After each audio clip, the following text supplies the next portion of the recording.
நிமிடங்க. உங்களுக்காக ஒதுக்கப்பட்டுள்ள நேரம் கடைசி 5 நிமிடங்க.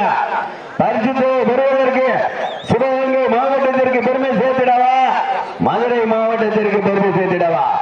காலையும் சிறந்த காலை, வீரர்களும் சிறப்பான வீரர்கள்.